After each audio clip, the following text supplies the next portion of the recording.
wabarakatuh. Perkenalkan, nama saya Saban Nur, NIM H0220502, Prodi Pendidikan Matematika C 2020, Fakultas Keguruan Ilmu dan Pendidikan Universitas Sulawesi Barat.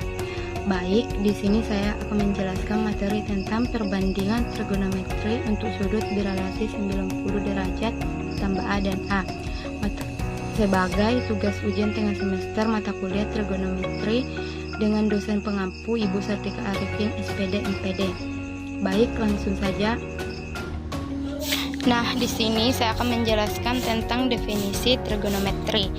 1. Secara etimologi, trigonometri berasal dari bahasa Yunani, yaitu trigon yang artinya 3 sudut dan metro yang artinya mengukur.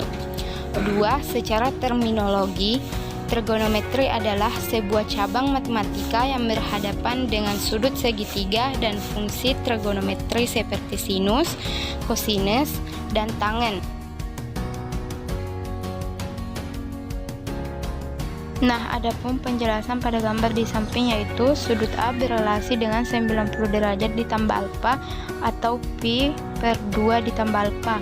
Misalkan A dalam kurung X, Y, OA sama dengan R dan segitiga dan sudut AOC sama dengan alfa. Nah, jika A diputar dengan pusat perputaran adalah O dalam kurung 0,0 sejauh 90 derajat dengan arah berlawanan arah putar jarum jam, maka bayangan titik A oleh perputaran tersebut adalah A aksen dalam kurung minus Y, X. Dengan demikian, sudut AO A aksen sama dengan 90 derajat ditambah alfa dan OA sama dengan OA aksen sama dengan R.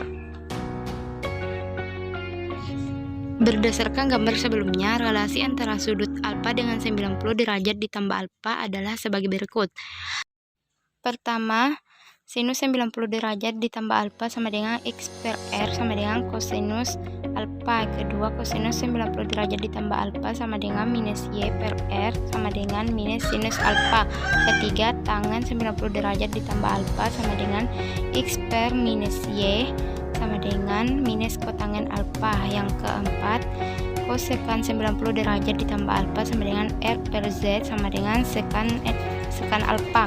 Yang kelima, sekan 90 derajat ditambah alfa sama dengan R per minus Y sama dengan minus kosekan alfa. Yang keenam atau terakhir, kotangen 90 derajat ditambah alfa sama dengan minus Y per Z sama dengan minus tangen alfa.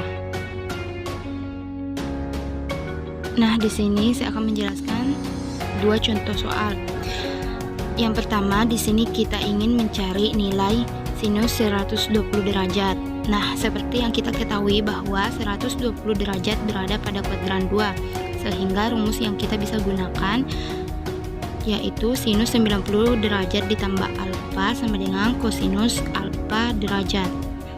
Sehingga sinus 120 derajat sama dengan sinus 90 derajat ditambah 30 derajat sama dengan kosinus 30 derajat sama dengan 12 akar 3. Pada contoh soal kedua, di sini kita ingin mencari nilai tangen 135 derajat. Seperti yang kita ketahui bahwa 135 derajat berada pada kuadran 2, sehingga rumus yang kita bisa gunakan yaitu tangen 90 derajat ditambah alfa sama dengan minus kotangen alfa. Sehingga tangen 135 derajat sama dengan tangen 90 derajat ditambah 45 derajat sama dengan minus kotangen 45 derajat sama dengan min 1. Itulah tadi pemaparan materi dari saya. Lebih dan kurangnya mohon dimaafkan. Wabillahi taufiq wal hidayah. Wassalamualaikum warahmatullahi wabarakatuh.